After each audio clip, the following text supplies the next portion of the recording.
মাননীয় প্রধানমন্ত্রী মদের দাম বৃদ্ধি করার জন্য বিরোধী দল রাজপথে নামেনি। যেই গ্যাসের দাম 700 টাকা বৃদ্ধি করা হয়েছে তার জন্য বিরোধী দল রাজপথে নেমেছে। আজকে জানুয়ারি মাসে যখন পেট্রোলের দাম ছিল 120 টাকা, সেই দাম যখন 145 টাকা হয়েছে তখন আন্দোলন হবে, এটাই স্বাভাবিক। আপনি বলছেন মদের দাম বৃদ্ধি পেয়েছে, আপনার বাজেটে তো মধুর দামও বৃদ্ধি করা হয়েছে, এটা কেন বলেন না?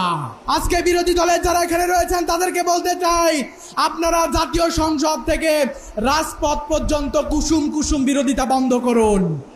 এই কুসুম কুসুম বিরোধিতার কারণেই বিরোধী দলের উপর নির্যাতন নিষ্পেষণের তারা যে রোড ম্যাপ তৈরি করছে তা প্রতিহত করতে হবে আপনাদের।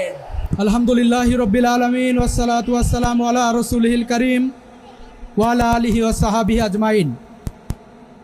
11 দলীয় ঐক্য চট্টগ্রামের আজকের এই ঐতিহাসিক জনসভায় উপস্থিত রয়েছেন আজকের প্রোগ্রামের সম্মানিত সভাপতি, উপস্থিত থাকবেন বিরোধী দলীয় সম্মানিত নেতা ডাক্তার শফিকুর রহমান, উপস্থিত বিভিন্ন দলের নেতৃবৃন্দ, প্রাণপ্রিয় জনতা, আসসালামু আলাইকুম ওয়া রাহমাতুল্লাহ। সময় 2 মিনিট।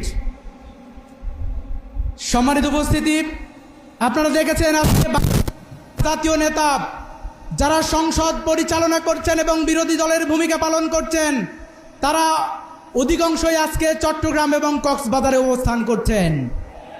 যখন বিরোধী দলীয় নেতা চট্টগ্রামের সমাবেশের আহ্বান জানিয়েছে ঠিক সেই দিনই মাননীয় প্রধানমন্ত্রী তিনি কক্সবাজারে অবস্থান করছেন। আমরা জানি এর অর্থ হচ্ছে মানুষের দৃষ্টিকে ভিন্ন দিকে প্রবাহিত করার জন্যই আজকে চট্টগ্রামে সফর দেওয়া হয়েছে।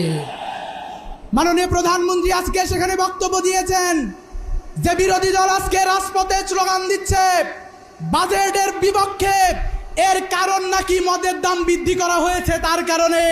আমরা বলতে চাই মাননীয় প্রধানমন্ত্রী মদের দাম বৃদ্ধি করার জন্য বিরোধী দল রাজপথে নামেনি।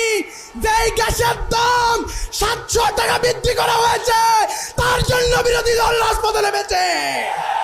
আজকে জানুয়ারি মাসে যখন পেট্রোলের দাম ছিল 120 টাকা, সেই দাম যখন 145 টাকা হয়েছে তখন আন্দোলন হবে, এটাই স্বাভাবিক।